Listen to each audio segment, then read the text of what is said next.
Welcome to Suman TV. నేను మీ నాగరాజ్ బైర్శెట్టిని.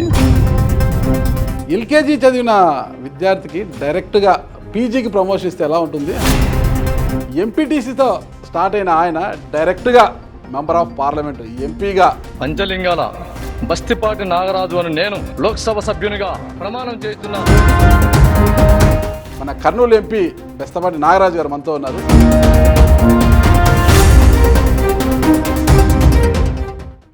ఇప్పుడు LKG చదువుతున్న విద్యార్థుల మధ్యలో ఏ తరగతి కూడా చదువుకోకుండా డైరెక్ట్గా పీజీకి ప్రమోట్ చేస్తే చాలా హ్యాపీగా ఉంటుంది కదా, మధ్యలో చదవాల్సిన పని ఏం లేకోకుండా. వాస్తవం సార్, మరి అంతే కదా. ఎంపీటీసీతో స్టార్ట్ అయిన మీ కెరియర్ డైరెక్ట్గా మెంబర్ ఆఫ్ పార్లమెంట్ ఢిల్లీలో అడుగు పెడతారు. కొడితే ఏను కుంభస్థానాన్ని కొట్టాలనేది వాస్తవం సార్. ఓకేనా, ఎలా ఉంది ఆ కిక్? అది మాటలు వర్ణించలేదు సార్ వాస్తవంగా. ఓకే, ఎందుకంటే రాజకీయ వ్యవస్థలో అత్యంత చివరి పోస్ట్ ఏదైనా ఉందంటే ఎంపీటీసీ. అంతే, మహా అయితే వార్డు నెంబర్. అంతే. ఎంపీటీసీ ఎలక్షన్ ద్వారా ఎన్నుకోబడినట్టు ఒక ప్రాదేశికము ఎంపీటీసీ అనేది. తర్వాత అత్యధిక చిన్నది, లాస్ట్ అంతే చిన్నది వార్డు వార్డు నెంబర్. మెంబర్ మనం చెప్పుకోవాల్సింది కూడా పరిగణించుకుని కాదు. అత్యంత భారతదేశంలో చట్టసభలో అతిపెద్ద సభ అంటే లోక్సభ. అంతే, లోక్సభకు పార్లమెంట్ ఇంకా పార్లమెంట్ అంత మించిన సభ లేదు అక్కడే. అంతే. కాబట్టి అది మాటల్లో వర్ణించలేంది. అసలు మళ్ళీ అలాంటప్పుడు పార్లమెంటులో బెస్తపాటి నాగరాజను మేము వాస్తవంగా సోఫా సీట్ల నుంచి రాజకీయంలోకి రాలే. నేను సోఫాలో కూర్చొని నా రాజకీయ వారసత్వం ఆయన కొడుకు నేను, ఆయన మనమని నేను చెప్పుకొని రాలే. నేను భూముల నుంచి వచ్చిన, ఆయన తాతల పేర్లు చెప్పుకొని రాలే. నేను భూముల నుంచి వచ్చిన కాబట్టి అందుకే నా కంఠం కూడా అక్కడ ఆ ప్రమాణ స్వీకారం అప్పుడు భావోద్వేగంతో ఉంటుంది అక్కడ. అంటే ఒక ఆశయంతో వచ్చిన నేను. ఈ ఆశయం ఏంటది? ప్రజాసేవ పరమావధిగా భావించిన. నిజమా? వాస్తవం. నమ్మచ్చా? నమ్మచ్చా? మీరు అడగండి. రాజకీయ నాయకులు అందరూ చెప్పేదే కదా, రైట్. ప్రజాసేవ పరమాధ, మా 5 ఏళ్ల ప్రజాసేవ తప్పలేదు, జనరంజకమైన పాలన, ఇదే కదా 5 ఏళ్ల పరిపాలన. చూడండి మేము ఏం చేస్తాం, గత పరిపాలనకి మా పరిపాలనకి ఏమైనా చూసినప్పుడు మీరు ఒక 1 year చూడండి నాది ట్రాక్ రికార్డు. ఎందుకంటే పిల్లల్ని మీరు చెప్పారు ఎల్కేజీ నుంచి ఒకటే పీజీ అని, స్కూల్లో మన పిల్లవాడిని జరిపిస్తాం. ఫస్ట్ యూనిట్ టెస్ట్ పెట్టే వరకైనా మనం ఓపిక పట్టాలి చదువుతున్నానని చెప్పి. కాబట్టి ఎలా చదువుతున్నాడు, ఎంత పికప్ అయ్యాడా లేదా వాస్తవం. ఓకే, ఏమైనా కనిపించిందా నెల రోజులు అప్పుడే? ఇంకా ఏమన్నా బోధపడుతుంది, ఏమన్నా రాజకీయం అంతా బోధపడుతుందా? గతంలో ఏం రాజకీయం అసలు జీరో అనేది ఏం లేదు. ఎంపీటీసీ సెలెక్ట్ అయ్యి ఎంపీపీకి పోటీ ఉన్నా కర్నూలు టౌన్లో. ఒక ఓటుతో పోయినా. ఒక ఓటు తేడా. ఆ టైంలో కూడా వైసీపీ అంటే అరాజక పరిపాలన ఆ టైంలో. ఓకే, అయినా వైసీపీ ఎంపీటీసీ వచ్చి నాకు ఓటేసినారంటే అర్థం చేసుకోండి. ఓకే, వైసీపీ ఎంపీటీసీ వచ్చి నాకు ఓటేసి. ఎంత ఇచ్చిన వాళ్ళకి మీరు? డబ్బు పరం కాదు, ఓకే ఓకే, వాళ్ళకి నా మీద అంటే ప్రేమ అభిమానం, ఈయనైతే దీనికి సూటబుల్ అని చెప్పేసి. కానీ ప్రేమ అభిమానంతో రాజకీయ నాయకులు ఓట్లు వేస్తారా? వేస్తారు కూడా. ఇప్పుడు టికెట్ నాకు ఎట్లా ఇచ్చారు? నాకంటే లోక్సభ టికెట్ నాగరాజుకి ఎందుకు ఇచ్చారు? నాకంటే మహానుభావులు, నాకంటే ధనవంతులు లేరా? నేను ఎంతటి వాడిని? కురబ సామాజిక వర్గానికి న్యాయం చేయాలి కాబట్టి సామాజిక సమీకరణలో భాగంగా నాగరాజుకు టికెట్ వచ్చింది కాదంటారా? రైట్. కురబ సామాజిక వర్గానికి ఇవ్వాలని అనుకోవడం ఒకటే కరెక్టే. కురబ సామాజిక వర్గం మీరు చెప్పినట్టు ధనమే ప్రాధాన్యత అనుకుంటే ధనం ఉన్న వాళ్ళు చాలా మంది ఉన్నారు నాకంటే. ఇక్కడ నేను చెప్పేది ఈ ధనం గురించి కాదు, ఎన్నికల్లో పోటీ చేయడానికి కాదు. మీరు ఎంపీపీగా పోటీ ఎంపీటీసీలు ఎవరైనా కూడా ఫ్రీగా ఓటేసే అవకాశం ఉందా అంటున్నాను నేను. ఫ్రీగా ఓటేసే అవకాశం ఉంది. ఎందుకంటే అక్కడ నాకు వేసింది ఓటు ఎవరో కాదు, ఆ ఓటు వేసింది కురబ సామాజిక వర్గం వల్లే. నాకు లోకల్ బాడీ కోటాలో ఎమ్మెల్సీ ఎలక్షన్స్ వస్తాయి మనకు. అవును, క్యాంపులు పెడతారు. ఎంపీటీసీలని, జెడ్పీటీసీలని, కౌన్సిలర్లను అందరినీ కూడా క్యాంపుల్లో పెడతారు. వాళ్ళకి సకలము చూసుకొని నోట్లు కూడా ఇస్తేనే వాళ్ళు వచ్చే ఎమ్మెల్సీకి ఓట్లు వేస్తారు. అది పరిస్థితి. అలాంటిది మీకు బెస్తపాటి నాగరాజు గారికి ఎంపీపీగా బరిలో ఉన్నప్పుడు ఎంపీటీసీ ఫ్రీగా మీకు ఎందుకు ఓటేశాడు? అంత మంచివారా మీరు? ఒక మాట చెప్తాను. కురబ సామాజిక వర్గం నుంచి నేను ఎంపీపీకి అనుకోకుండా నా పేరు తెరవెనికి వచ్చింది. వచ్చినప్పుడు అవతల మా కమ్యూనిటీ వైసీపీలో ఉన్నా కూడా మా కమ్యూనిటీ వాళ్ళు అనే ఒక ఐక్యతతో వాళ్ళు స్వచ్ఛందంగా ఓటేసింది. ఆమె వచ్చి ఎమ్మెల్యే గారు ఇప్పుడు ఎవరు? ఆమె Revanth MPTC.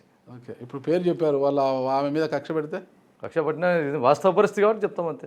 Okay okay, MLA గారు వచ్చి అధికార పార్టీ ఎమ్మెల్యే చేయబట్టినట్లా, అమ్మా నువ్వు గెలిచింది వైసీపీ నుంచి అంటే కూడా ఆమె వినలేదు. ఓకే, నేను నాగరాజుగా ఓటేస్తున్నా అని స్వచ్ఛందంగా చెప్పింది. అధికార పార్టీ ఎమ్మెల్యే అంటే రాంభూపాల్ రెడ్డి గారా? ఎమ్మెల్యే సుధాకర్ ప్రజెంట్ గా సుధాకర్ ఉన్నారు ఇప్పుడు ప్రస్తుతం. ఎందుకున్నారు? మీకు అందరికి తెలిసిన విషయమే. అంటే అధికారం మార్పిడి తరువాత జైలుకి వెళ్ళాడైనా ఆయన చేసుకున్న కర్మలు వెంటాడినాయి. ఓకే, అంతకుముందే వచ్చింది కదా వీడియో బయటికి. లేదు అంటే గవర్నమెంట్ ఇంకా ఫామ్ కాలేదు అప్పటికి. అంటే బయటకు వచ్చింది అది రూమర్ బయట. అంటే అమ్మాయి పెట్టాలి కేసు అక్కడ. తీసుకుంటే సుమోటోగా సుమోటోగానే ఇప్పుడు జరిగింది కూడా అది, ఇప్పుడు జరిగింది సుమోటోగానే. అమ్మాయి కేసు పెట్టిన తర్వాత కదా ఎఫ్ఐఆర్ కట్టి చేసి. సుమోటోగానే ఫస్ట్ అది, తర్వాతనే ఏమో న్యాయం జరగాలని చెప్పేసి ఇది. చాలా మంది పోటీ పడ్డారు కర్నూలు ఎంపీ కుర్చీకి. అవును. కానీ మీకే ఎందుకు వచ్చిందంటే కేవలం సామాజిక పరంగా వచ్చిందంటారా, లేదంటే ఉన్నత విద్యార్థికుడు ఒక కెమిస్ట్రీ లెక్చరర్, మాజీ కెమిస్ట్రీ లెక్చరర్ మీరని వచ్చిందంటారా? మీరు నాకు ఎంపీ టికెట్ ఇస్తే ఇన్ని కోట్లు ఇస్తానని పార్టీకి ఆశ పెట్టడం వల్ల వచ్చిందంటారా? చంద్రబాబు గారు ముఖ్యమంత్రి వర్యులు ఎటువంటి మేధావో మీకు తెలుసు. ఈ ఎలక్షన్ 2024 ఎలక్షన్లో ఏది ఏమైనా కూడా ఈ నరరూప రాక్షసుని గద్దె దింపాలంటే అభ్యర్థుల సెలక్షన్ విషయంలో చాలా జాగ్రత్తగా వహించాలని చెప్పి సారు ఒక పారామీటర్స్ పెట్టాడు. మేము వర్క్షాప్ పిలిచినప్పుడు సార్ ఒక మాట చెప్పాడు. అప్పుడు ఇంకా ఎలక్షన్ జరగడే, సీట్లు అలాట్ అయినాక సార్ ఒక మాట చెప్పాడు. నా రాజకీయ జీవితంలో గత 45 ఏళ్ళు అయితే కూడా ఏ రోజు నేను అభ్యర్థులకు ఇంత వేట పెట్టలేదు, ఇంత వడబోయలేదు. నేను వడబోసి ఇక్కడ మీరు కావాలంటే సార్ది కూడా ఆన్ రికార్డ్ వీడియో చూడండి. కవితాలను సభలో నాగరాజు డబ్బులు న్యాయం చూడలేదు, నాగరాజు ఒక అతి సామాన్యమైన ఎంపీటీస్ అని చెప్పేసి నేను తీసుకున్నాను. ఈయన దగ్గర ఉండే ఎడ్యుకేషను, ఈయన అందరినీ న్యాయం చేయగలుగుతాడు మీకైతే ఈ కమ్యూనిటీ తరఫున అని చెప్పేసి నేను పరమావధిగా భావించి ఈయనకు టికెట్ ఇస్తున్నాను అని చెప్పి సభాముఖంగా చెప్పినాడు.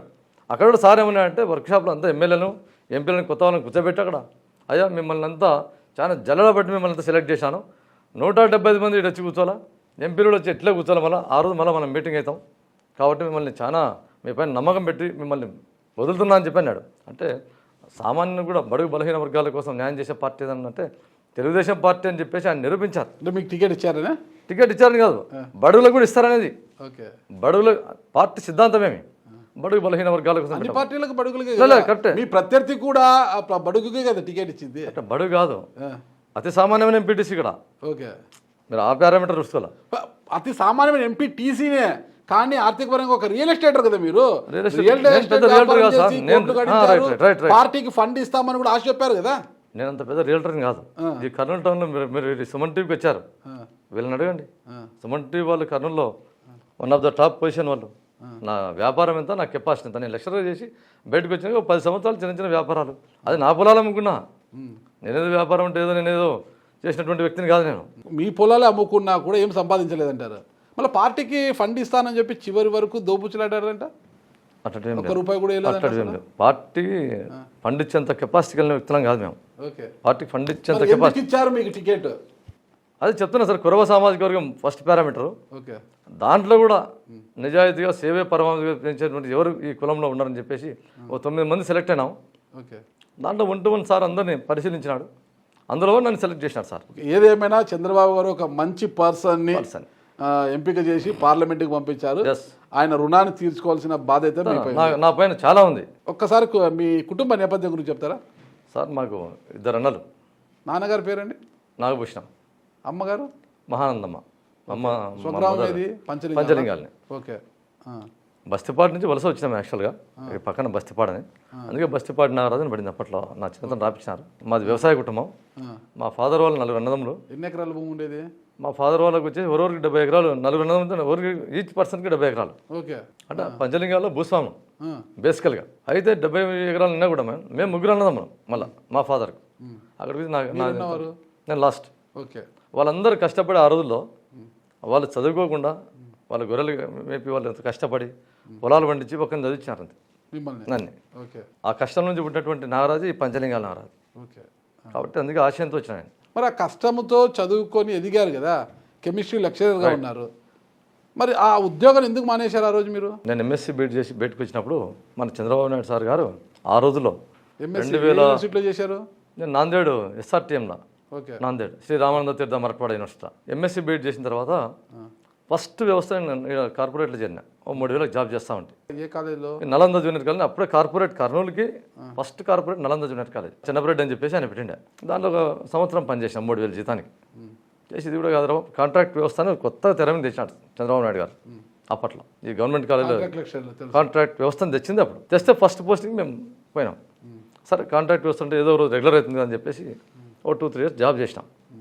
చేస్తే అది సార్ది గవర్నమెంట్ అప్పుడు మళ్ళీ చేంజ్ కావడం, ఇవి రెగ్యులర్ అవుతాయో కాదని చెప్పేసి ఆ రోజులో ఒక భయం ఉండేది. డిఎస్సీ నోటిఫికేషన్ రాలేదా పీరియడ్లో? నేను బీఈడి చదివిన ఏ రోజు నేను డిఎస్కి అప్లై చేయలేదు. ఎందుకు? ఎందుకంటే ఆ క్యారియర్ పట్టుకొని ఓపిక నాకు లేదు అసలు. ఏమంటే క్యారియర్ పట్టుకోపోయింది లేదా? లే, ఎక్కడో వేస్తే పోస్టింగ్ నేను చేసేంత నాకు అది లేదనమాట. చేస్తే కాలేజీలో చేరా, లేదంటే ఒక ప్రొఫెషన్ చేయాలని నాకు కోరిక. ఎంఎస్సీ చదివితే అప్పట్లో అంటే బీడ్ అంటే ఒక పిచ్చి ఉండే. బీడ్ అంటే బీడ్ చదివితేనే పిల్లల్ని సరైన కాలాలండి అప్పట్లో. బీడి మేము చదివేటప్పుడు. ఏ కాలం అది? ఏ కాలం? 2004. 2004 రాతియుగం కాదు. రాతియుగం కాదు. బీడ్ వాల్యూ అంత ఉంది అప్పుడు. Okay okay. ఒక టీచర్ పోస్ట్ కానీ బీడ్ చేస్తే నువ్వు ఎంఎస్సీ చదివినట్టు పెద్ద పట్టించుకునే వాళ్ళు కాదు. ఓకే. బీడ్ చేసిన డిగ్రీ చేసి బీడ్ చేస్తే కూడా మరి నేను బీడీ చేయకపోయినా నాకు పిల్లని ఇచ్చారా? అంటే మీ పరిస్థితి అక్కడ ఓకే. ఉండొచ్చు. ఎంఎస్సీ బీడీ కంటే కూడా బీడీకి అంత వాల్యూ ఉందని చెప్తాను నేను ఇక్కడ. పిల్లల్ని కంప్లీట్ ఇవ్వరు అని చెప్పట్లేదు. బీడీకి అంత వాల్యూ ఉండదు. పిల్లలు ఇస్తామన్నారు కదా మీరు, అందుకనే నేను చేయలేదు. మరి ఎట్లా అట్లా సార్ పిల్లలు ఇస్తారు. దాంట్లో రకాలు ఉంటాయి. ఉన్నత విద్యార్థులు అంటే బీడీ అనే వాళ్ళు అప్పట్లో. బీడీ ఉంటే ఉన్నత విద్యార్థి అంటే గవర్నమెంట్ టీచర్ పోస్ట్ ఎప్పుడైనా కొట్టగలుగుతాడని వాళ్ళకి భరోసా. కొడతారని ఉద్దేశంతో బిడ్డని ఇచ్చారు. నాకు కొట్టలేదు. అప్పుడు పరిస్థితి ఏంటి? అంటే వాళ్ళకి భరోసా ఇచ్చేటప్పుడు నువ్వు బిడ్డని పోషించగలడా లేదా, నా బిడ్డని ఏ కష్టం లేకోకుండా పోషించగలడా లేడా అల్లుడని చూస్తారా? బీఈడీ ఉంది ఎప్పటికైనా టీచర్ పోస్ట్ కొడతాడని ఇస్తారా? పోషించాలంటే వాళ్ళు చూసేది ఏమంటే బ్యాక్గ్రౌండ్, ఎడ్యుకేషన్ బ్యాక్గ్రౌండ్ దేని చూస్తారు వాస్తవంగా. క్వాలిఫికేషన్ ఉంటే ఏదో రోజు వాడు బాగుపడతారా బాబు, ఈరోజు రాకుండా రేపు జాబ్ చేస్తుంటాడు, నా బిడ్డ సుఖపడతానే దాని పారామీటర్ అంతా. ఓకే. మీరేమంటే విడమరుస్తున్నారు. మరి మీరు బీడీ చేశారని మీ ఆవిడని మీకు ఇచ్చారా? వాస్తవం. ఓకే, బీడీ చేశారు. అవును. మరి టీచర్ కాలేదే? నాకు లేదు. నేను సరే ఆ క్వాలిఫికేషన్తో చేసుకున్నాను. ఆ తర్వాత మన పెళ్ళికి చూపించుకున్నారు క్వాలిఫికేషన్. అవును. ఎంఎస్సీ బీడీ అని చూపించాను నేను బాగా. అంతే. మరి టీచర్ అవుతారని ఇచ్చింటారు. టీచర్ అవుతారని ఇచ్చారు నాకు. వాస్తవం. మరి మీరు టీచర్ కాలేదే? నేను ఇంకొకటి చెప్తా సార్ వాస్తవ పరిస్థితి. నేను జాబ్ మానేసిన పెళ్ళి నాకు వారానికి. ఎందుకు? నాకు అసలు పెళ్ళైంది, జాబ్ అవసరం లేదు. వాస్తవం. నేను రియల్గా మాట్లాడుతున్నా. మానేసిన ఇది ఎందుకంటే మనం ఒక కాలేజీలో ఎంత పని చేస్తాం సార్. ఒక సెక్షన్కి 30 మందిని సార్ ఇంటర్మీడియట్లో, ఇంకో సెక్షన్కి 30 మంది. సంవత్సరంలో చెప్తే 60 మందికి నువ్వు సేవ చేయాలి. నీ సర్వీస్ ఎంత, మన వయసు ఎంత, ఎంతమందికి చేయగలుగుతాం. నాకు అప్పటికే ఇది ఆలోచన, ఇది కరెక్ట్గా నా ప్లాట్ఫారం. సరే మనం పోషించాలా, భార్య పిల్లల్ని పోషించాలి కాబట్టి నేను ఏదో ఒకటి చేయాలి, ఏదో సాధించాలి. వచ్చి తదనంతరం ఆల్కలీస్ ఫ్యాక్టరీలో గవర్నమెంట్ కాలేజ్ 8,000 ఇచ్చేవారు మన చంద్రబాబు నాయుడు గారు అప్పట్లో. దీంట్లో 13,000 ఇస్తా అని మన టీజీ వెంకటేష్ సార్ గారు నోటిఫికేషన్ ఇచ్చాడు బ్రహ్మాండంగా. వచ్చి ఎగ్జామ్ రాసినాం, సెలెక్ట్ అయినాం. ఆడ కూడా ఎగ్జామ్ వల్ల దాంట్లో ఎగ్జామ్ సార్ ఆల్కలీస్ కూడా ఎంఎస్సీ వాళ్ళకు కెమిస్ట్రీ కదా అది. ఆయన కంపెనీకి రెగ్యులర్ పోస్టులకు రాసినాము, సెలెక్ట్ అయినాం. సరే ఒక సంవత్సరం సార్ కంపెనీలో చేశాను. ఆ సర్టిఫికేట్లో సార్ దాంట్లో పెట్టాను. ఒక సంవత్సరం ఇస్తుంది. దాని కూడా ఎందుకో ఇది కూడా సాటిస్ఫైడ్ కాదు. నేను ఎన్నాళ్ళనే ఒక కంపెనీతో పెట్టలేను కదా, బయటికి ఏదో నేను చేయాలని చెప్పి అప్పుడు వ్యాపారంగా ఇచ్చారా? నేను మొన్న ఎలక్షన్ నా పేరు అనౌన్స్మెంట్ అనకపోతే తెచ్చుకున్నా. అందరు గాడే భద్రంగా పెట్టారు. అంటే సర్టిఫికేట్ల మీద అంత ఇంట్రెస్ట్ లేదా? ఇంట్రెస్ట్ కాదు. నా ఇంట్లో ఉన్న పెట్టెలు ఉండేది, ఆయన కన్నా భద్రంగా ఉంటాయి. వరదలు భద్రంగా ఉంటుంది ఆ ఇంట్లో ఎక్కడైనా పోతే. నా ఇంటికి వరదలు వచ్చినాయి కదా. ఓకే, చెప్పండి. దానికి వాళ్ళ ఇంటికి కూడా వరదలు వచ్చాయి కదా. వాళ్ళు కరెంట్ హెడ్ ఆఫీస్ కదా. మరి జాబ్ మానేసి ఏం చేశారు అక్కడ? జాబ్ మన లెక్చర్ అదే విధంగా చెప్తున్నా కదా. అక్కడి నుంచి బయటకు వచ్చి వ్యాపారంలోకి ఎవరైనా ఆర్థిక పరిపుష్టి కావాలి, ప్రస్తాపాలు కుటుంబానికి ఆర్థిక పరిపుష్టి ఇస్తాం. దాంట్లో భాగంగా వ్యాపార రంగాన్ని ఎంచుకున్నా. అప్పట్లో రియల్ ఎస్టేట్ అనేది ఒక వ్యవస్థ వచ్చింది. ఎడ్యుకేషన్ రంగంలో వచ్చి బ్రహ్మాండం సంపాదిస్తాను ఆ దినాల్లో.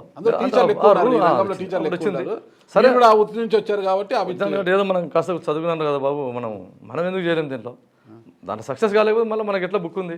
రియల్ ఎస్టేట్ చేయాలంటే చదువుకోండి అలా, అంటే కొంచెం డాక్యుమెంటేషన్ మినిమం నాలెడ్జ్ ఉండాలి కదా. ఓకే, మనం కనీసం ఒక కాడికి డాక్యుమెంట్ చదివిన పరిస్థితి కదా మనకు. మళ్ళీ రియల్ ఎస్టేట్ రంగంలోకి వచ్చినాము. ఆ భగవంతుని వల్ల విజయం సాధించాం దాంట్లో. వచ్చి మీరు నేరుగా ఒకరే పెట్టుకుంటే మీరు మీ ఫ్రెండ్ కలిసి స్టార్ట్ చేశారంటే కదా రియల్ ఎస్టేట్ని? నా స్టార్టింగ్ నుంచి ఈ రోజు వరకు నాకు కాంబినేషన్ అంటే ఇక్కడ లేదు. రియల్ ఎస్టేట్ రంగంలో మీ ఫ్రెండ్ మిమ్మల్ని మోసం చేశాడు, ఒకసారి మీ ల్యాండ్ అంతా కబ్జా చేశారంటారు? 100% అవాస్తవం. నాకు నేను చేసిన మొట్టమొదటి అడుగు నుంచి కూడా ఈ రోజు వరకు కూడా నేను ఎప్పుడు పార్ట్నర్షిప్ చేయను కూడా. వ్యాపార రంగంలోకి వచ్చారు, రియల్ ఎస్టేట్ ఏదో పెద్దగా సంపాదించలేదు, ఉన్నకాడికి సేవ చేస్తూ వ్యాపారం సేవ ఈ రకంగా వెళ్ళిపోయాను. మరి రాజకీయ రంగంలోకి ఎందుకు రావాలనుకున్నారు మీరు? ఆడేదో బాగుంది కదా. నేను అప్పటికే వ్యాపార రంగంలో చేస్తూ మా గ్రామ స్థాయిలో, మండల స్థాయిలో చిన్న సేవా కార్యక్రమాలు చేసుకుంటూ ఉండేవాడిని. సేవ అంటే ఎలాంటిది? అంటే ఇప్పుడు మంచి చెడు ఉంటుంది ఇంట్లో. గ్రామంలో చావు ఉండొచ్చు, ఒక పెళ్ళి ఉండొచ్చు, ఒక కష్టం ఉండొచ్చు, ఒక హాస్పిటల్ ఉండొచ్చు. నా పరిధిలో నేను మా గ్రామస్తులను ఎవరైనా కూడా ముక్తకంఠంతో చెప్తారు. ఆ విధంగా చేస్తూ మండల స్థాయి చేసుకుంటూ ఉండేవాడిని. అంటే సహాయం చేసి అంత స్థాయి ఎదిగారు. ఆ లెక్చర్ కంటే ఆ కంపెనీల కంటే బెటర్గా నా జీవనం సాగిస్తూ వచ్చిన చేసుకుంటూ ఉండేవాడిని. సరే ఇది కూడా ఏంద్రా బాబు, మా గ్రామానికి ఏదైనా పెన్షన్లు అవి వస్తే కూడా చెప్తే పలికేవాళ్ళు కదా ఆఫీసర్స్. అప్పుడు కొంచెం ఏదో ఏ పార్టీ ఉంటే ఆ పార్టీ వాళ్ళు ఇదని. ఏంద్రా బాబు, ఒక రాజకీయం ఉంటేనే కదా ఇదంతా నడుస్తుండేది. మనం దాంట్లోకి పోతే వీళ్ళకల్లా చేయాలంటే మనం ఏదైనా కొంచెం చట్టసభలు అనేది మనకు దొరికితే ఒకటి మనం కూడా అనుకునే విధంగా చేయొచ్చు కదా అనే సంకల్పంతో ఈ రాజకీయం మీద నాకు వ్యామోహం వచ్చింది. అందులో 1993లో ఈయన కృష్ణానగర్లో ఎన్టీ రామారావు గారు బ్రహ్మాండమైన సభ పెట్టిన నేను 10th క్లాస్ అప్పుడు ఆయన ప్రసంగం విని 10th 1993 93 బహిరంగ సభ రోజు ఆయన స్పీచ్ విని నేను తెలుగుదేశం పార్టీని వ్యామోహం అక్కడ పుట్టింది. ఆ తదనంతరం చంద్రబాబు నాయుడు గారి యొక్క ఆ పార్టీని డెవలప్ చేసిన విధానాలు హైదరాబాద్ అయితే ఇంకా ఆయన యొక్క రాజనీతి ఆయన దార్శనికత ఆయన యొక్క సిస్టమ్ నాకు బాగా నచ్చి అంత వ్యామోహము కలిగేంతలా ఏమునింది ఆ రోజు? వ్యామోహం కదా సార్. ఇప్పుడు చంద్రబాబు నాయుడు గారి యొక్క పరిపాలనకు అవతల వాళ్ళ పరిపాలన కంపేర్ చేసుకునే సరే మన లీడర్ 1993లో చంద్రబాబు కాదు కదా, 93 కాదు తెలుగుదేశం పార్టీ చెప్తున్నాను నేను. తెలుగుదేశం పార్టీ తర్వాత తెలుగుదేశం పార్టీ అధ్యక్షులు ఎవరు వచ్చినా కూడా పార్టీ మీద పిచ్చి నేను చెప్తున్నాను మీకు. ఆ తదనంతరం ముఖ్యమంత్రులు చంద్రబాబు వచ్చారు. చంద్రబాబు చేసే విధానాలు కానీ ఆయన చేసే డెవలప్మెంట్ కానీ దానికి ఆకర్షిస్తున్నాను. పార్టీ అంటే చేస్తుంది పార్టీ కష్టకాలం ఉంటాడు. మన వైఎస్ఆర్ గవర్నమెంట్ ఉంటే నేను రాజకీయంలోకి అడుగుపెట్టింది ఫస్ట్ టైం అప్పుడే. పార్టీ కష్టకాలం ఉంది. ఇటువంటి టైం మా పార్టీని మా చుట్టుప్రక్కల ప్రాంతంలో కార్యకర్తలు అయితే ఎవరైనా ఉండండి కొంచెం మనం ఉండాలని చెప్పేసి పార్టీ బాయ్కాట్ చేస్తే కూడా లోకల్ బాడీ ఎలక్షన్స్ వద్దని అయినా కానీ మేము ఎంపీకి పోటీపడి ఒక ఓటుతో ఓడిపోయినాం. బాయ్కాట్ చేసినా మీరు సొంతంగా వాస్తవం ట్రై చేశారు పార్టీ కోసం. ఓకే, అదే పార్టీ పిచ్చి అన్నారు మీరు. ఓకే, అదే ఆ పార్టీ పిచ్చే ఈరోజు మిమ్మల్ని వాస్తవం. ఏ పార్లమెంటులో మొట్టమొదట మాట్లాడే అవకాశం వచ్చిందా మీకు? సార్ ఇప్పుడు ప్రమాణ స్వీకారం ఫస్ట్ సెషన్ ఏమిటంటే పార్లమెంట్ వాస్తవంగా రాష్ట్రపతి ప్రసంగం ఉంటుంది, ఆ మరుసటి ధన్యవాద ప్రసంగం ఉంటుంది. ధన్యవాద తీర్మానంలో ఏముంటుందంటే ఆడ ఉండే పార్టీల కల్లా ఒక మనిషికి ఇస్తారు అవకాశం మాట్లాడడానికి. దాంట్లో బైరెడ్డి శబరి గారు మన జిల్లా లేడీ 16 మందిలో లేడీ బాగా మాట్లాడారు. గర్వకారణం మన జిల్లా లేడీ మేడం కాబట్టి మేడం. ఇప్పుడు సెకండ్ సెషన్ అప్పటికే అంతా మేము కొంచెం ఉన్నాం. ఆయన ఏదో ఇది విన్నాడు కదా, కామెంట్ చేశాడు ఆయన మాట్లాడితే మేము అందరం కలిసి అప్పటికే లెటర్ పంపించాం పైకి. వాళ్ళ అవకాశం మేడం రూపంలో మేము ఆన్సర్ చేశాను. రేపు సెకండ్ సెషన్లో ఉంటుంది మనది. కర్నూలు పార్లమెంటు మీద మీకున్న ఫోకస్ ఏంటి అసలు? రాష్ట్రంలో 25 పార్లమెంట్ స్థానాలు ఉంటే అత్యంత వెనుకబడిన పార్లమెంట్ ఏదైనా ఉంటే ఒక కర్నూలు పార్లమెంట్ వాస్తవం. అవునా? అంత దీనస్థితిలో ఉందా కర్నూలు? చెప్తా అన్ని విషయాలు చెప్తా. ఇక్కడ మైగ్రేషన్ ఎక్కువ, వలసలు ఎక్కువ. అవును, ఎంత అంటే 2,50,000 మంది దాదాపు వలసలు వెళ్ళిపోతారు. ఏ జిల్లాకి దుస్థితి లేదు, ఒక కర్నూలు పార్లమెంట్కి ఆ దుస్థితి. ఎందుకంటే తుంగభద్ర డ్యామ్ అంతా తుంగభద్ర హోస్పేట నుంచి నీళ్ళు వాటర్ వదిలితే ఆ తుంగభద్ర తీరం అంతా మా కర్నూలు పార్లమెంటు రైతుల గుండెల మీద పారిపోతూ ఉంది. అప్పుడు ఉమ్మడి జిల్లా ఉన్నది కాబట్టి మా నాయకులంతా శ్రీశైలం మా డ్యాము, ముచ్చుమర్రి ఎత్తిపోతల పథకం మాది.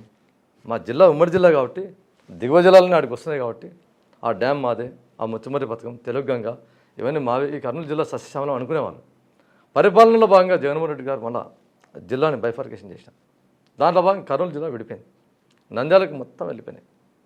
మా కర్నూలుకి ఏం మిగిలిందంటే ఒక శిలలాగా మిగిలింది, ఒక రాయిలాగా మిగిలింది. చూద్దామంటే టార్చ్ లైట్ వేస్తే కూడా చిన్న డ్యామ్ అంటే లేదు. ఎక్కడి నుంచి 96 మీ దగ్గర చెబుతుంది. చెప్తాను ఒక టీఎంసీ తంది, ఒక టీఎంసీ సుంకేశ్వర డ్యామ్ తప్ప అక్కడి నుంచి అది కూడా ఏ అవసరాల నిమిత్తం కర్నూలు పట్టణ ప్రజలకు త్రాగునీటి కోసం అంతే. అది ఇప్పుడున్న జనాభా పరంగా ఒక టీఎంసీ కెపాసిటీ అనేది గ్రామాల్లో చిన్న చెరువులు ఉంటాయి. ఎక్కడ ఒక సాగునీరు నూర్చునికి ఒక ఎకరాకు కూడా సాగునీరు తుంగభద్ర నుంచి మేము అందుకోలేకపోతున్నాం. అంటే ఈ దుస్థితి మీరు 25 పార్లమెంట్ తీసుకోండి, ఎవరికైనా ఈ కష్టం. పైగా వలసలు, ఎందుకంటే నీరు లేక నీళ్ళు మాత్రం పారిపోతున్నాయి. మళ్ళీ ఇదే నంద్యాలకు పోండి, తిరుపతికి పోతా ఉంటే మరో కోస్తాతో పోటీ పడతా అక్కడ. నంద్యాల లేక అన్నారు కదా, ఇప్పుడు బైఫర్కేషన్ తర్వాత వచ్చిన సమస్యను మీరే చెప్తున్నారు కదా, అంటే ఇప్పుడే స్టార్ట్ అయినాయి వలసలు? అంటే గతంలో ఎప్పుడు లేవా? గతంలో ఉండే సార్. నేను చెప్తాను సార్. ఉమ్మడి జిల్లా ఉన్నప్పుడు ఏం తీసుకుంటామంటే, ఉమ్మడి జిల్లా అన్నప్పుడు ఏమవుతుందంటే ఆ జనాభా ప్రాతిపదికన వలసలు పర్సంటేజ్ తగ్గుతుంది. మీకు అర్థమైనా ఇక్కడ ఉమ్మడి జిల్లా అన్నప్పుడు ఏమైతే పరిధి పెరుగుతుంది. సరే పని చేసుకుని అక్కడిక్కడ వెళ్ళిపోవడం ఆ 2 పార్లమెంట్ల మీద సరే అది దాని వేరు. ఇప్పుడేమైందంటే బైఫర్కేషన్ అయిపోయినప్పుడు ఆ 2,50,000 కోట్ల మాకే వచ్చింది. అది ఆ వలసల దగ్గర నుంచి అంటే ఇది వలసల కిందకి అయిపోయింది మా పరిస్థితి. 2,50,000 కావచ్చు, 5 లక్షలు కావచ్చు, గతం నుంచి అనాదిగా వస్తున్నదే ఇదంతా కూడా. ఇప్పుడు అంటే నీటి జలాలు వాళ్ళకి ఎక్కువ, నీటి వాటా వాళ్ళు ఎక్కువపోయింది నంద్యాల జిల్లాకి అని చెప్తున్నారు. దానికి దీనికి ఏం సంబంధం? ఉపాధి అవకాశాలు ఇప్పటి వరకు ఏం కల్పించారు?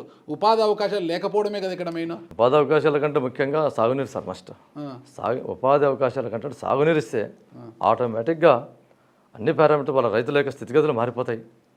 పంటలు పండినప్పుడు ఆటోమేటిక్గా లేబర్ అంత డిపెండబుల్, ఎక్కువ అగ్రికల్చర్ సిస్టమే ఇక్కడ ఆటోమేటిక్గా చేస్తుంది. కాబట్టి ఫస్ట్ ఆఫ్ ఆల్ ఇరిగేషన్. రైతుల నిరుద్యోగ యువతన రైతులు సార్, రైతు కుటుంబాలు 20 ఎకరాల పొలం ఉన్నా కూడా మొత్తం సర్దుకొని వెళ్ళిపోతాం. నేను చెప్పేది అక్కడ బాధ, నా బాధ. మొట్టమొదటి రైతులే 20 ఎకరాలు పేరుకి పొలం అంటే వలస పోయే వాళ్ళు పొలం లేని వాళ్ళు కాదు. 20 ఎకరాలు ల్యాండ్ పెట్టుకొని మొత్తం ఇంటికాడ ముసలామని పెట్టేసి మొత్తం సర్దుకొని వెళ్ళిపోతారు. ఎందుకంటే పండగ అవి వర్షాధారం లేక. వాటి నియంత్రణకి ఇప్పుడు ఏం చేయదలుచుకున్నారు ఎంపీ Yes, ఇది మంచి ప్రశ్న. గత ప్రభుత్వంలో తెలుగుదేశం పార్టీ వచ్చినప్పుడు బైఫర్గేషన్ అయిన తర్వాత చంద్రబాబు నాయుడు గారు అంత కష్టాల్లో రాష్ట్రాన్ని పరిపాలించడానికి పీఠంకి కూర్చున్నా కూడా మా పరిస్థితి అంతా వినవించుకుంటే వేదవతి ప్రాజెక్ట్ శాంక్షన్ చేశాను. ఆలూరు దగ్గర 8 టీఎంసీల కెపాసిటీ 1925 కోట్ల రూపాయలు బడ్జెట్ శాంక్షన్ చేసినాడు. వర్క్ కూడా అంతా అయిపోయి మొదలు పెట్టినారు. అసలు పరిపాలనలో భాగంగా జగన్మోహన్ రెడ్డి గారి పరిపాలన రావడం, దాన్ని నీరుగార్చడం, రివర్స్ అని చెప్పేసి ఉన్న ఫలాన్ని ఆపేసి ఆ ఫండ్స్ని డైవర్ట్ చేసి అది రాక మాకు ఆ వేదవతి వచ్చింది. మాకు దాన్ని ఆపేస్తే అది మళ్ళీ మొదటికి వచ్చేసింది. మాకేమంటే మెయిన్గా నా లక్ష్యం ఏమంటే ఆ వేదవతి ప్రాజెక్టు సార్ శాంక్షన్ చేశారు కాబట్టి మళ్ళీ ఇమ్మీడియట్గా దాన్ని చేసుకోవాల్సిన బాధ్యత చాలా ఉంది. అది ఎందుకంటే చూసుకుంటారు అది అందులో మంత్రి చూసుకుంటారు కదా సార్. మాకు ఇక్కడ చంద్రబాబు నాయుడు గారు ఏం చెప్పారంటే ప్రతి ఎంపీకి ఒక మినిస్టర్ని అటాచ్ చేస్తున్నారు. ఇక్కడ మీ పార్లమెంట్ పరిధిలో ఉండే సమస్యలకు కానీ సెంట్రల్లో ఆ శాఖకు సంబంధించిన సమస్యలు కానీ అంటే అటాచ్మెంట్ ఇక్కడ ట్రయాంగిల్ షేప్ ఢిల్లీలో మీరు చూసుకోవాలా, స్టేట్లో మా పార్లమెంట్ అంతే. ఎంత గొప్ప ఆలోచన అంటారు. మంచి ఆలోచన, చాలా గొప్ప ఆలోచన. ఎవరికి రాలేదు ఇటువంటి ఆలోచన. అంటే ప్రతి ఒక్కడు సేవ చేయాలి, ఆ భాగ్యం ఇవ్వాలనే సంకల్పంతో ఆయన అది ఇచ్చినాడు మాకు ట్రయాంగిల్ షేప్. కాబట్టి అందులో భాగంగా మేము వేదవతి ప్రాజెక్టు మీద మాట్లాడతాం, గుండ్రేల ప్రాజెక్టు, ఆర్డీఎస్ రైట్ కెనాల్. ఈ 3 వచ్చినాయంటే మరో కోస్తా ప్రాంతంతో కోనసీమ ప్రాంతం పోటీ రైట్ కెనాల్ అనేది అనాదిగా వస్తానే ఉంది. అది అయ్యిందిలే పోయింది లేదు దాని గురించి. సరే అదే మీరు అనేది అనాది అనేది పదానికి అర్థం లేకుండా చేయాలని ఇప్పుడు మేము అనాది అనే పదానికి అర్థం లేకుండా చేయాలని ఉన్నాం మేము ఈ గవర్నమెంట్లో. ఎందుకంటే ఇక్కడ 2 రాష్ట్రాలతో ముడిపడింది ఇక్కడ సమస్య. అక్కడ రేవంత్ రెడ్డి గారి సహకారం ఫుల్గా. ఈ కర్నూలు జలాలకల్ ఎక్కడ ఉందంటే తెలంగాణతో ముడిపడింది. గుండెల ప్రాజెక్టు తెలంగాణ హద్దు మన హద్దు. ఇప్పుడు మనకేముంది, రేవంత్ రెడ్డి గారు ఇక్కడ ఉన్నారు, చంద్రబాబు నాయుడు సార్ ఇక్కడ ఉన్నారు, సెంటర్లో బ్రహ్మాండమైన అవకాశాలు ఉన్నాయి. మనకు ఇటువంటి అవకాశం నా జీవితం రాదు, మన జీవితంలో. సరే మీకు ఇప్పుడు అవకాశం వచ్చింది కదా. గతంలో 2014లో ఇక్కడ బుట్టా రంగ గారు ఎంపీగా పనిచేశారు. 2019లో డాక్టర్ సింగిర్ సంజీవ్ కుమార్ గారు ఇక్కడ ఎంపీగా పనిచేసినారు. చేశారంటే అలా చేశారు అంతే. వాళ్ళ మార్కు పాలన ఏమీ లేదు ఒక ఎంపీగా. మళ్ళీ మీకు వచ్చింది ఆ అవకాశము. అదే కురవ సామాజిక వర్గం నుంచి మీకు అవకాశం వచ్చింది కదా. మరి మీ యొక్క మార్కు పాలన ఎలా చూపబోతున్నారు అసలుకి? అందుకే నేను చెప్పాను ఇందాక పిల్లల్ని ఎల్కేజీ మాటలేనా చేతలు కూడా ఉంటాయని. అందుకే మీరు నాకు ఒక 1 year వదలండి సార్. నాకు 5 ఏళ్ళ పరిపాలన. ఫస్ట్ యూనిట్ టెస్ట్ అంటే దాదాపు 13 నెలలు వస్తుంది నాకు పరిధి. ఆ 13 నెలల తర్వాత మళ్ళీ ఎట్లా ఇంటర్వ్యూ కూర్చుందాం. ఖచ్చితంగా నేనే పిలిపిస్తాను మీరు రానంటే కూడా. ఆ 13 నెలలు నువ్వు ఏం చేసినా ఫస్ట్ యూనిట్ టెస్ట్లో అని ఆ రోజు వరకు నేను సమాధానం చెప్తాను సార్. ఇప్పుడు ప్రస్తుతం డోన్ ఎమ్మెల్యే, మీ సిట్టింగ్ డోన్ ఎమ్మెల్యే కోట్ల సూర్యప్రకాష్ రెడ్డి గారు గతంలో కేంద్ర మంత్రిగా రైల్వే శాఖ సహాయ మంత్రిగా ఉన్నారు కదా. అంటే కర్నూలుకు రైల్వే కోచ్ ఫ్యాక్టరీ అనేది అప్పుడు ఒక ప్రతిపాదన ఉంది.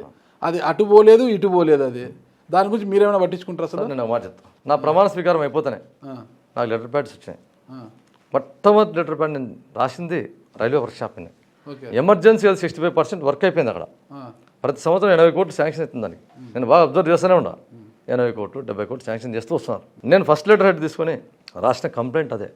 అది తీసుకుని ఎమర్జెన్సీగా కర్ణాటక మినిస్టర్ సహాయ మంత్రి సోమన్న గారు, సెంట్రల్గా నార్త్లో సహాయ మంత్రి, ఇద్దరిని పెట్టినారు సహాయ మంత్రిని, వాళ్ళని కలిసి చైర్మన్ ఫస్ట్ లెటర్ ప్యాడ్ వాళ్ళకి ఇచ్చిన. అయ్యా నా గ్రామంలో నాకు పార్లమెంట్లో ఉండేది ఒకటే ఫ్యాక్టరీ సెంట్రల్ నుంచి, అది చాలా ఎమర్జెన్సీగా అయిపోయిన సార్ దగ్గర అంతా విన్నవించుకుంటే వెంటనే ఐఏఎస్లను పిలిపించి ఇమ్మీడియట్గా సెకండ్ సెషన్కి తను వచ్చేసరికి దీని స్టేటస్ కొంత తెప్పించేయండి, దీన్ని యాజ్ ఎర్లీ యాజ్ పాసిబుల్ చేయాల్సింది. ఇది తెలుగుదేశం గవర్నమెంట్ మనం ఇప్పుడంతా కుటుంబ సభ్యులం. అక్కడ మనం ఏం ఫైల్ పెట్టినా కూడా మ్యాక్సిమం 100% పాస్ అవుతుంది ఫుల్ సంకల్పం ఉంది. మా ప్రజలు అట్లే ఉంటుంది, వాళ్ళు ఇచ్చే ఆన్సర్స్ ఆధారపడింది. కాబట్టి నేను ఫస్ట్ లెటర్ నేను చెప్తున్నా, మీరు కన్నర చేస్తే అలా పడిపోతుంది. లే మా ఫస్ట్ లెటర్ దాని మీద పెట్టినా. సెకండ్ లెటర్ ఏం పెట్టినా అంటే కర్నూలు నుంచి బళ్ళారికి అది 4 way చేసుకోవాలంటే బాధ్యత చాలా ఉంది. నితిన్ గడ్కరీ గారిని కలిసిన. ఎందుకంటే మా కర్నూలు పార్లమెంట్ కింద వెన్నెముక లాంటి రోడ్డు అది. ఆ రోడ్డు ఎప్పుడైతే 4 way అయితే ఆటోమేటిక్గా పారిశ్రామికంగా అభివృద్ధి తీరుతుంది. అది ఆ రోడ్డు మౌలిక వసతులు సరిగా లేకపోవడం వల్లే కర్నూలు పార్లమెంట్ ఇంత వెనకబడింది వాస్తవంగా. అంటే కేంద్ర ప్రభుత్వ రంగ సంస్థల్ని ఇక్కడ తీసుకొచ్చే అవకాశం ఇప్పుడు మీకు ఉంది కదా, ఏమన్నా ట్రై చేస్తున్నారంటే నిరుద్యోగ యువతకు ఉపాధి అవకాశాలు కల్పించడానికి, వలసల నివారణ కోసము అలాంటి ఫ్యాక్టరీస్ ఏమన్నా ప్రపోజ్ చేస్తున్నారా? సార్ ఒక మాట, మా అదృశ్యం ఏమని తెలుసా, ఈ టర్మ్ భారీ పరిశ్రమల శాఖ మంత్రి కూడా మా జిల్లా భరత్ గారికి వచ్చింది. పారిశ్రామికంగా అదొక అదృష్టం. అందులో భాగంగా సెంట్రల్లో కూడా మన సార్ మేము చంద్రబాబు నాయుడు గారు వస్తే 3 days అయిపోయిన తర్వాత కర్నూలు బయలుదేరమనే టైంలో నార్త్ వాళ్ళు కూడా ఒక కంపెనీ పెడతాం 100 కోట్ల బడ్జెట్ అని మాకు అక్కడ ఉండే చిన్న చిన్న పరిచయాలనే వాళ్ళు ఇచ్చారు మాకు అక్కడికి. వెంటనే భరత్ సార్ కూడా ఆ రోజు ఇచ్చారు అక్కడికి. వెంటనే 5 నిమిషాల్లో సార్ని కల్పించి ఇద్దరిని కల్పించి సరే మన స్టేట్ కూడా గైడ్లైన్స్ పాస్ చేసినాక మిమ్మల్ని పిలుస్తాం, ఆ రోజు మళ్ళీ చర్చిద్దామని చెప్పేసి అంటే ఏ ఒక్క అవకాశాన్ని అయితే మేము వదిలిపెట్టాం. పారిశ్రామికంగా విద్యార్థులకు ఈ ఉపాధి కోసం ఇరిగేషన్ పరంగా ఈ రైతులు ఈ వలసలు లేకుండా ప్రతి ఎకరాకు సాగునీరు మా లక్ష్యం. ఈ 5 ఏళ్ల పరిపాలనలో ఏ రోజు జరిగినంత కన్వీనర్నంత పని చేయాలని మేము భీష్మించుకున్నాం. మీరు ఎంతో కష్టపడి ఈ స్థాయికి వచ్చారు కదా, మిమ్మల్ని నమ్మి ఓటేసిన ప్రజలు కూడా కష్టపడుకోకుండా చూసుకోగలరని ప్రమాణం చేయగలరా? 100%. ఇప్పుడు ఎందుకంటే నేను ఇప్పుడు గెలిచి నేను ప్రమాణ స్వీకారం సెషన్కి వచ్చాను కదా, ఇప్పుడు నా దగ్గర పార్లమెంట్ ప్రజల్లో వస్తూ ఉన్నారు. ఒక్కసారి మీరు వాచ్ చేయండి, మీరు మీడియా పాత్రికేయులు కాబట్టి ఒకసారి అడగండి, ఒకసారి టచ్ చేసి చూడండి. నా దగ్గరికి వస్తే నేను ఇట్లా కూర్చునే వ్యక్తిని కాదు, అంటే కుర్చీలో కూర్చొని ఆన్సర్ చేసే మనిషిని అసలే కాదు. ఎంపీ అయినా కూడా లేచి నిలబడి 8 గంటలు కానీ నిలబడి ఆ జనం అయిపోయే వరకు వాళ్ళ దగ్గర నేను బయట ప్రతి ఒక్కరికి ఆన్సర్ చేసి అప్పటికప్పుడు ఎవరు చేయాలని చెప్పేసి నేను ఇమ్మీడియట్గా రియాక్ట్ అయ్యే మనిషిని నేను. ఎందుకంటే నేను ఒక కాంట్రాక్ట్ వ్యవస్థ నుంచి వచ్చిన మనిషిని. ఎమ్మెల్యేలు ఫీల్ అవుతారేమో చూసుకోండి. మళ్ళీ ఎమ్మెల్యేలు వస్తారు ఇక్కడ అంతా కోఆర్డినేషన్. నేను చెప్తా, అది కూడా చెప్తా. కోఆర్డినేషన్ నేను చెప్తాను సార్, ఎమ్మెల్యేలతో కోఆర్డినేషన్ మాకు ఉందా, ఫుల్ కోఆర్డినేషన్. ఈ ప్రాజెక్టు సాధనలో కూడా మేము తెలుగుదేశం పార్టీ ఆఫీసులో మనం తీర్మానం చేసుకున్నాం. మేము చెప్పినాం సార్ ఇది సాధించుకోవాలని ఎట్లంటే జిల్లా అధ్యక్షుని ఆధ్వర్యంలో ఎమ్మెల్యేలతో కలిసి ముక్త కంఠంతో ఒక తీర్మానం చేసుకున్నాం. రేపు ఎల్లుండి ఒక వారం 10 రోజుల్లో రేవంత్ రెడ్డి గారిని కలవబోతున్నాం. చంద్రబాబు గారు పర్మిషన్, అదే గుండెల ప్రాజెక్టు విషయం అయితే ఇవన్నీ ఒక కమిటీ వేసుకొని మేము మా జిల్లాకు సాధించుకోవాలని ఆవశ్యకత. అంటే ఎప్పుడు లేనంతగా ఆ కోఆర్డినేషన్ మా మధ్యన ఉంది. కర్నూలు బళ్ళారికి 4 lines ప్రపోజ్ చేస్తున్నామని చెప్పారు కదా మీరు, ఆ లెటర్ కూడా పెట్టామంటున్నారు కదా. ఇప్పుడు Kurnool to Mantralayam railway line కూడా అది ఒకటి పెండింగ్ ఉంది కదా. ఉంది సార్, అది రైల్వే శాఖ కూడా కలిసాలా దశల వారికి. ఇక్కడ పారామీటర్ ఏముంటుంది, ప్రయారిటీ పరంగా పోవాలి మనం. ఏ శాఖ కాడికి ఇప్పుడు పోయినప్పుడు ఆ ప్రయారిటీలో భాగంగా కర్నూలు మంత్రాలయం ఉంది. అవే కాదు, కర్నూలు హెడ్ క్వార్టర్ నుంచి విజయవాడకు అసలు ట్రైన్ లేదు. ఇదివరకు మచిలీపట్నం ట్రైన్ ఉండేది, మాకు తీసేసినారు. మధ్యకరలో అక్కడ పాపము కర్నూలు జిల్లాలో ఆ కరోనా వరకు ట్రైన్లు ఆపేవాళ్ళు లోకల్ ప్యాసింజర్స్. ఆ కరోనా తర్వాత ఆపడం బంద్ చేశారు. ఆ పశ్చిమ ప్రాంతంలో ఆ తుగ్గలి ఆ మధ్యకర ఆ ప్రాంతంలో ఎంత దారుణాదారుణమైన పరిస్థితి అంటే బస్సు పోతే బస్సు పరిస్థితి తెలియదు. ఆ ట్రైన్ కూడా ఆపకుంటే ఎట్లా. కాబట్టి దాని సాధన కూడా అన్ని రిప్రజెంటేషన్ తీసుకున్నాం. అది కూడా ఆ ట్రైన్లో పునరుద్ధరణ కర్నూలు నుంచి విజయవాడకు అయితేనే. ఎయిర్పోర్ట్ విషయంలో కూడా రామ్మోహన్ రెడ్డి సార్ని కలిసినాం.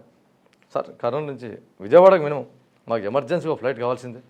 ఎందుకంటే మేము రాజధానికి రావాలంటే ఈ బస్సు ప్రయాణంలో కారు మార్గం రావాలంటే మాకు ఇంత నల్లమల అరణ్యం ఉంది. కేంద్ర మంత్రి కూడా మీ పార్టీ ఎంపీనే కదా. అదే మరి మా అదృష్టం, మా అదృష్టం ఉంటున్నాం. అందుకే అన్ని అదృష్టాలు కలిసి వచ్చాయి. టీం బ్రహ్మాండమైన టీం సార్. ఇప్పుడు అసలు ఎలక్షన్స్ ముందు మొత్తం సర్వేలన్నీ కూడా అసలు ప్రజల నాడు ఎవరికి చిక్కలేదు. అసలుకి సర్వేలు కూడా కొన్ని వైసీపీ వైపు ఉన్నాయి. ఇక్కడ కర్నూలు పార్లమెంట్ క్లీన్ స్వీప్ అయి ఉండింది. అప్పుడు అసలు మీకు అంత ధైర్యం ఉండిందా, గెలుస్తాను అనే ఒక నమ్మకం ఉండిందా మీకు అసలుకి? 100% సార్. అప్పటికే బీవై రామయ్య ఇక్కడ మేయర్గా పనిచేసి ఉన్నారు, జిల్లా అధ్యక్షుడిగా పనిచేసి ఉన్నారు. ఆయన అసలుకి ఆయన కూడా వాల్మీకి బీసీ సమాజానికి చెందినవారు. గట్టి పోటీ అనమాట. ఏమన్నా నమ్మకం ఉందా, లేదంటే ఊరికే టికెట్ వచ్చింది కాబట్టి నిలబడాలని నిలబడ్డారా? దాశమాష విషయంగా సార్ 100% విన్ కొడతాను నాకు తెలుసు. ఆ రోజు ఎలా ఏది ఏమైనా కొడతాను. పారామీటర్స్ చెప్తా సార్. నేను ఎక్కడి నుంచి వచ్చిన విద్యారంగం లెక్చరర్గా నాకు ఒక అవగాహన ఉంది. అదొకటి. నేను ఈ పార్టీ మీద కూడా ఎందుకంటే 2 సార్లు వైసీపీ క్లీన్ స్వీప్ చేసింది. జనాలు అలసిపోయారు అక్కడికి. ఒక పారామీటర్. 3వసారి మార్పును కోరుకుంటారు ఖచ్చితంగా. పబ్లిక్ పల్స్ ఇది. 3వసారి మార్పు ఎక్కడానికి కోరుకుంటారు. 2 సార్లు వైసీపీ క్లీన్ చేసింది, మళ్ళీ 3 సార్లు క్లీన్ స్వీప్ చేస్తాను నేను భావించే వ్యక్తిని కాదు. అదేగాక ఈ రాక్షస పరిపాలన మీద విసుగు చెందినారు. జలయజ్ఞం అని చెప్పి జలదీక్ష చేసి కర్నూలు పట్టణంలో ఆ వేదవతిని నీరుగార్చినాడు. ఏ యొక్క పని చేయలే మాకు.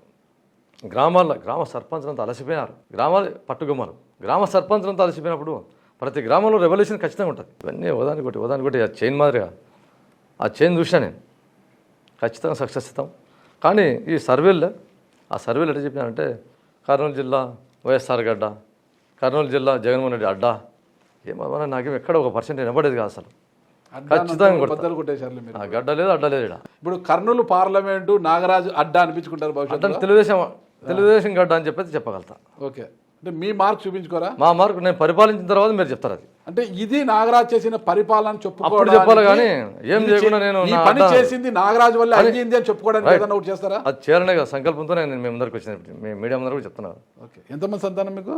సార్ ఒక అబ్బాయి ఒక అమ్మాయి. రాజకీయంగా ఇంకా వారసులు వచ్చినట్టేనా వాళ్ళకి? మీకంటే వారసత్వం లేదు, వాళ్ళ తలరాత సార్ అది. అదే వాళ్ళ తలరాత అది. ఇంట్రెస్ట్ ఏం లేదు మీకు పిల్లల్ని రాజకీయాలకు నేనేం లేదు తీసుకుని? సార్ అప్పుడు వాళ్ళ పరిశ్రమ బట్టి వాళ్ళ చివరి నిమిషంలో వచ్చిన కర్నూలు పార్లమెంటు ప్రజలు మిమ్మల్ని ఆదరించి పార్లమెంటుకి పంపించారు కదా, వారికి ఏం చెప్తారు? నేను కర్నూలు పార్లమెంట్ ప్రజలకు ఈ సుమన్ టీవీ తరపున నేను కర్నూలు పార్లమెంట్ ప్రజలకు నేను 2 చేతులు జోడించి చెప్పేది అంటే ఖచ్చితంగా కర్నూలు పార్లమెంట్ ప్రజల యొక్క ఆశలు ఆశయాలు నెరవేరబోతున్నాయి. ఇంకా ఇదివరకు రోజు వేరు, ఇప్పుడు వేరు.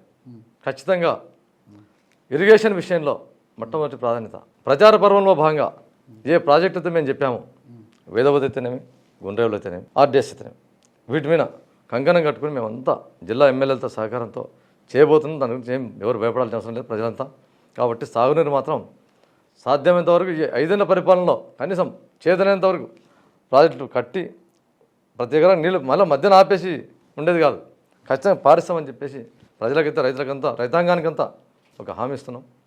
అంతేగాక ఉపాధి విషయంలో పారిశ్రామికంగా మనకు పరిశ్రమల శాఖ మంత్రి ఉన్నారు కాబట్టి పదే సార్తో సమీక్షలు కూడా పెట్టుకొని ఖచ్చితంగా పత్తికొండ అయితేనేమి, పత్తికొండ ఎమ్మెల్యే గారు వచ్చి పత్తికొండ సమస్యలు చెప్పడం, ఆలూరు నుంచి ఆలూరు సమస్యలు, ఎమ్మెల్యేల సమస్యలు ప్రతిదీ మేమంతా చర్చ పెట్టుకొని ఆల్రెడీ ఒక రూట్ మ్యాప్ కూడా చేసుకునేవాడి. కాబట్టి మాకంతా ఒక సంకల్పం ఉంది కాబట్టి పారిశ్రామికంగా కూడా ఎప్పుడు చూడని విధంగా ఖచ్చితంగా ఏర్పాటు చేసి ఉపాధి పరంగా అయితేనేమి, సాగునీటి పరంగా అయితేనేమి ఖచ్చితంగా ఈ పార్లమెంట్ ప్రజలకు మేము ఇచ్చిన మాట ప్రకారం నెరవేరుస్తామని చెప్పేసి తెలియజేస్తున్నాం. చివరిగా ఒక ప్రమాణం చేయండి. చెప్పండి సార్. కర్నూలు ఎంపీ నాగరాజను నేను అవినీతికి ఆస్కారం లేకుండా ప్రజల మనిషిగా ప్రజా సంక్షేమమే ధ్యేయంగా ఈ 5 ఏళ్ల పాటు పరిపాలన చేస్తానని ప్రమాణం చేస్తున్నానని చేయండి. బ్రహ్మాండంగా చేస్తాం. అంతకంటే ఇంకా ఘాటైన పదాలంటే చేయండి, ప్రమాణం చేయండి. అవినీతికి కర్నూలు పార్లమెంట్ ప్రజలు నేను చెప్తున్నాను వాస్తవంగా, ఈ సుమన్ టీవీ సాక్షిగా, ఈ పంచలింగాల నాగరాజు ఎక్కడ కూడా అవినీతికి చోటివ్వడు, తావివ్వడు. ఖచ్చితంగా అభివృద్ధి పరమావధిగా భావించి సంక్షేమం దృష్టిలో పెట్టుకొని ఏవైతే ఎన్నికల ప్రచార పర్వంలో భాగంగా మాటిచ్చానో ప్రతిదాన్ని నేను కట్టుబడి అహర్నిశలు ప్రతిరోజు ప్రతి గంట నాకు ఎక్కడ అవకాశం ఉన్నా 1కి 100 సార్లు తిరిగి కానీ అధిష్టానం దగ్గరికి 1కి 100 సార్లు తిరిగి కానీ సాధనే లక్ష్యంగా తీసుకొని ఖచ్చితంగా కర్నూలు పార్లమెంట్ని అయితే మాత్రం గతంలో కంటే కూడా భిన్నంగా మారుస్తానని చెప్పేసి ప్రమాణం చేస్తున్నాను. నేను కురుబ సామాజిక వర్గం ఈక్వేషన్లో మీకు టికెట్ వచ్చిందో మీ సామాజిక వర్గ వారి అభివృద్ధి కోసమే పనిచేస్తారా? అన్ని సామాజిక వర్గాలను అభివృద్ధి పదంలో నడిపించడానికి పనిచేస్తారా? సార్ ఎలక్షన్ అనేది 10,000తో చేస్తేనే ఏదైనా శబ్దం వచ్చేది ఇట్లా. కాబట్టి ప్రతి కులం వాళ్ళకు అందరినీ సమాన దృష్టితో నేను పనిచేస్తా కానీ ఏదో కురవ కులము ఇది కులం అని కాదు. టికెట్ వచ్చేవరకే ఆ అంశం. ఎందుకంటే వాళ్ళు వాళ్ళ పైన అధిష్టానం కూడా సామాజిక వర్గం ఇప్పుడు మనకు ఉందో దామాషా ప్రకారం తీసుకుంటాం కదా, ఏ దాంట్లో ఇప్పుడు దామాషా ప్రకారం జనాభా గణన ప్రకారం ఏదైనా ఇస్తారు. దాంట్లో కేవలం టికెట్ వరకే ఆ అంశం. దామాషా ప్రకారం ఆ జనాభా ఎక్కువ ఉంది కాబట్టి వీళ్ళకి ఒకసారి ఇద్దాం చట్టసభలో 40 ఏళ్ళు అని చెప్పేసి దాంట్లో భాగంగా మేము పోరాడి టికెట్ సాధించాం. ఇక్కడ అందరు కలిసి ఓటేస్తేనే మేము ఇక్కడ ఎలక్ట్ అయి కూర్చున్నాం. కాబట్టి అందరి సంక్షేమం మాకు. నాగరాజు గారు ఒక్కరి నాయకుడు కాదు, అందరి నాయకుడు. అందరి నాయకుడు. ఓకే, థ్యాంక్ యూ అండి. Good luck. ఓకేనా?